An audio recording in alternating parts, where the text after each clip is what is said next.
박지성 선수가 처음에 맨유 갈 때 이런 얘기 많았잖아요. 아시아 마케팅용이다. 지금은 어떤 상황이냐면 프리미어 리그만 잘 먹고 잘 살아요. 이 2부 리그 같은 경우에는 실제로 채무율이 10% 이상이 된다고도 해요.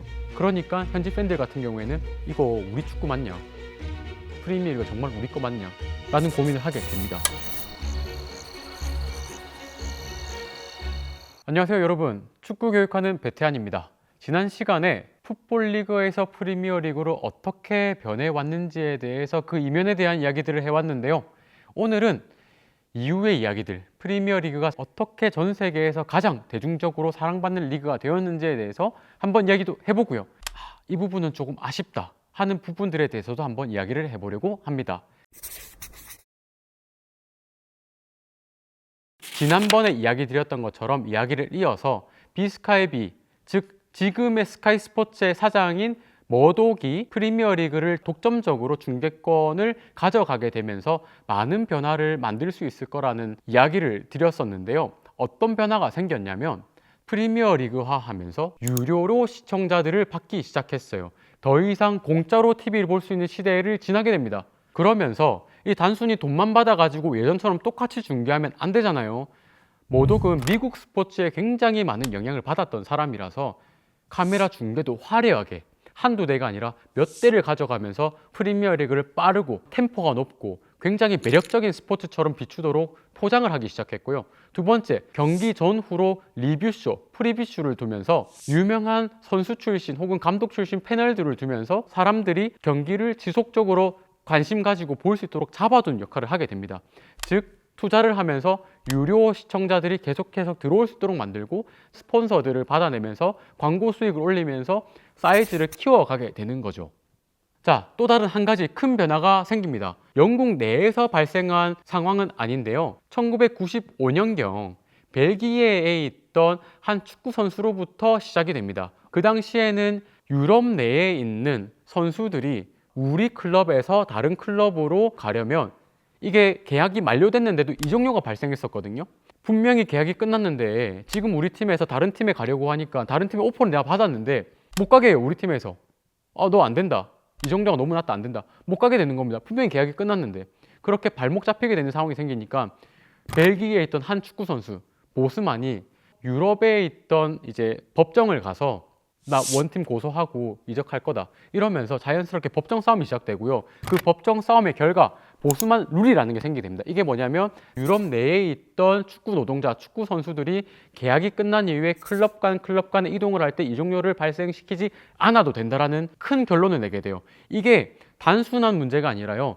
국제적인 스포츠로 이 축구가 성장하는데 엄청난 기여를 하게 됩니다. 축구 선수들 간의 이동이 가능해지자 자본 규모가 커진 프리미어 리그로 많은 선수들이 오고 싶어요. 왜냐? 여러분 돈 많이 준 다음에 이적할 거잖아요. 여러분 연봉 5천만 원 주는 곳에서 6천만 원, 6천만 원까지 안 가도 돼. 5천만에서 5,500원 준다 해도 갈 거잖아요, 여러분. 그런 것처럼 선수들이 프리미어 리그 돈 많이 주는 대로 이동하게 됩니다. 그렇게 자연스럽게 자국 선수들 외에도 외국 선수들, 스타 선수들이 프리미어 리그를 오게 되면서 프리미어 리그의 국제화, 세계화가 시작되게 됩니다.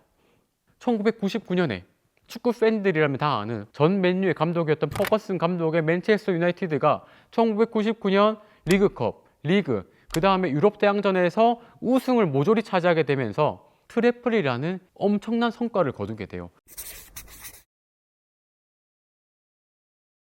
물론 이게 축구인들, 우리 같은 그냥 축구인들, 축구 좋아하는 사람들 봤을 때는 와 대단하다, 축구 잘했네 이렇게 보겠지만 지난번 영상에서 이야기했던 것처럼 이게 단순히 그냥 프리미어 리그가 된 거 아니었잖아요. 여러 가지 문제들이 있었죠.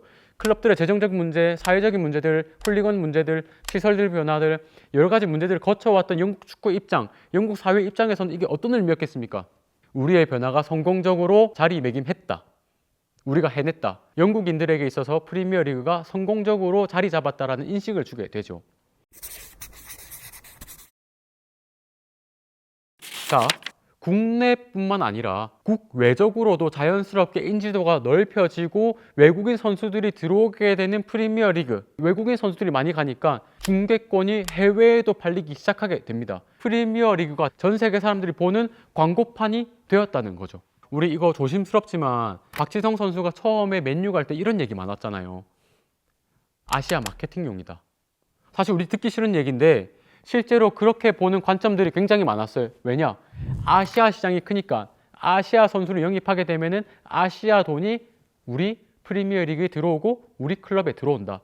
물론 우리 박지성 선생님 같은 경우에는 실력으로 그게 아니라는 걸 증명하긴 했지만 그런 식으로라도 프리미어리그 팀들은 단순히 유럽 이런 대륙들뿐만 아니라 전 세계를 대상으로도 마케팅해야 된다라는 크게 절정으로 끌어올리게 되는 겁니다. 자, 이게 그러면 우리 상품을 단순히 경기장에 보여주고 광고하는 것 외에도 무슨 생각을 하게 될까요? 돈 있는 사람들이면 그냥 살까? 아니 뭐 이거 K는 얼마 안 되면 나 그냥 살까? 이런 생각하게 되는 겁니다. 얼마 안 되면 이거 내가 그냥 사서 그냥 내가 광고하고 싶은 대로 하겠다. 그래서 부유한 외국 자본들이 막 들어오기 시작해요. 로마 안에 첼시가 그 시작이었고요. 프리미어리그에서 작년에는 사우디 자본이 뉴캐슬이라는 클럽에 들어오기 시작하고 얼마 전에는 뉴스로 나오는 건 맨유라는 클럽에도 자연스럽게 카타르 자본이 들어갈 수 있다라는 이야기가 들리게 됩니다. 외국 자본들이 프리미어리그 팀들을 소유하는 형태까지 가게 돼요. 그렇게 프리미어리그가 세계화, 국제화가 되기 시작했습니다. 프리미어리그 분명히 경제적으로 성장하고 대중적으로 성장한 리그는 맞죠. 그런데 문제들은 당연히 발생합니다. 어떤 문제가 발생하느냐? 지역 팬들, 내 팀, 이 팀을 정말 사랑하는 서포터들이 경기장을 가기 어려워져요. 축구를 정말 사랑하고 내 팀 정말 사랑하는데 우리 구단들이 빚이 많아져서 입장료를 올려야 된다 해요. 너무 비싸졌어요. 예전에도 이야기 드렸던 것처럼 노동자 계층이 축구를 즐겼던 건데 이 사람들이 경기장에 오지 못하게 되고요. 그런 의미에서 영국의 서포터들이 영국 펍에 가서 축구 보는 문화도 조금 더 활성화되었다고 이야기를 많이 해요. 아무튼 영국 노동자 계층이 축구로부터 멀어지는 현상이 되니까 반대로 프리미어 리그를 한국 땅에서 보는 사람들 어떻게 됩니까? 편하게 보죠. 자, 생각해보면 영국에서 원래 낮 경기를 크게 하지 않았대요. 근데 아시아에서 축구를 프리미어리그를 보기 시작하니까 12시에도 경기를 하거든요. 그러면은 축구 팬들 같은 경우에 현지 팬들 같은 아침 10시에 일어나서 11시에 경기장 가서 봐야 돼. 근데 우리는 보는 시간 몇 시죠? 8시, 9시 저녁에 다 우리 친구들이랑 한잔하고 집에 와서 이제 축구 딱 보고 하루 마무리하면 되는 거예요. 딱 시간 맞는 거예요. 이게 좋은 면도 있고 안 좋은 면도 있는데 어떤 관점에서 누구의 관점에서 어떤 상황에서 바라보느냐에 따라서 한 가지 상황이 이렇게 달라지는 것 같아요. 자, 그리고 또 다른 문제가 발생하게 됩니다. 제가 지난 영상에서 이야기했던 것처럼 풋볼 리그가 1부 리그부터 4부 리그까지 분배하는 이유가 있다 했잖아요. 다 같이 잘 먹고 살아야 된다. 지금은 어떤 상황이냐면 프리미어 리그만 잘 먹고 잘 살아요. 이 프리미어 리그 내에 있는 클럽들 간에도 B클럽들과 중소클럽, 하위권에 있는 클럽들 간의 격차도 벌어지지만 1부 리그인 프리미어 리그 외에 2부 리그와의 격차도 엄청나게 벌어지기 시작했다는 겁니다. 이게 문제가 심각해져서 이 2부 리그 같은 경우에는 실제로 채무율이 130% 이상이 된다고도 해요. 그리고 한 가지 더, 아까 이야기했던 프리미어 리그 내에서도 격차가 심해진다 했잖아요. 격차가 심해지면 어떻게 됩니까? 경쟁이 심화되겠죠. 좋은 선수들 웬만하면 많이 불러오려고 하겠죠. 어떻게든 살아남아야 되니까. 그러니까 어떻게든 살아남으려고 한 시즌에 모든 걸 퍼붓는데 이게 뭐다? 퍼붓다 보니까 떨어지는 경우가 생겨요. 실제로. 떨어지게 되니까 자연스럽게 파산을 하게 되는 경우까지 생깁니다. 파산하게 되니까 뭐가 됩니까? 아까 이야기했던 외국 자본들이 사가요. 그러니까 현지 팬들 같은 경우에는 이거 우리 축구 맞냐? 프리미어리가 정말 우리 거 맞냐? 라는 고민을 하게 됩니다. 그래서 앞서 이야기했던 귀족들의 고민, 풋볼리그의 고민이 아주 틀린 것만은 아니었을 수도 있다. 어떤 관점에서 생각하는지에 따라서 관점에 따라 해석하는 게 달라질 수 있다는 것에 대해서 우리가 한 번 더 고민을 해봐야 되는 시점이다라는 거고요. 자, 다른 한 가지 더는 뭐냐면 이거는 제가 직접 경험한 부분인데요. 제가 웨스트햄이라는 팀에도 있었고 잉글랜드에서 독일에서 축구 공부를 오랫동안 하면서 느끼는 거지만 프리미어 리그 내에도 외국인 선수의 비율, 외국인 지도자의 비율이 높은데 이것에 대해서 고민거리가 굉장히 많았습니다. 지금도 현지에 있는 잉글리시 감독들, 선수들은 그런 고민들을 많이 해요. 팬들도 많이 하고요. 어떤 문제가 생겼냐면은 자국 선수들이 자국 리그에서 뛸 수 없게 돼요. 워낙 잘하는 외국 선수들이 많으니까 우리 어린 선수들이 뛸 수 없게 돼요.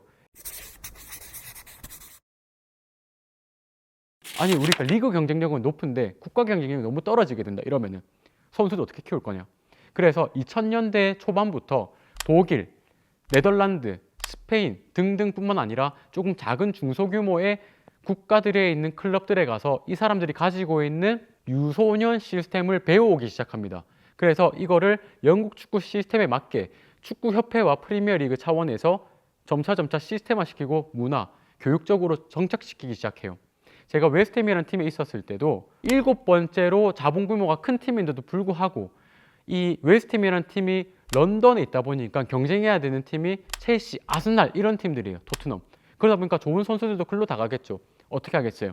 아, 우리는 비싼 선수 못 산다. 그러면은 비싼 선수 못 사는 대신에 경쟁력 있는 유소년 선수를 육성하자라고 해서 유소년 선수 육성한 시스템에 매우 많은 돈을 투자하고 학술기관들, 대학들, 대학원들과 연결해서 아주 스포츠 과학적으로도 발전시키게 됩니다. 그리고 이런 것들이 결과적으로도 피파라든지 이런 곳에서도 영국 축구가 제대로 된 방향으로 가고 있다. 물론 제대로 된 방향이 피파의 생각 안에서지만 잘하고 있다라는 평가를 내리기도 했습니다. 지금까지 프리미어 리그가 어떻게 성장을 해왔고 또 그 이면에서 어떤 문제점들이 있었는지에 대해서 이야기를 해보았는데요. 지금까지 함께 봐주셔서 감사드립니다.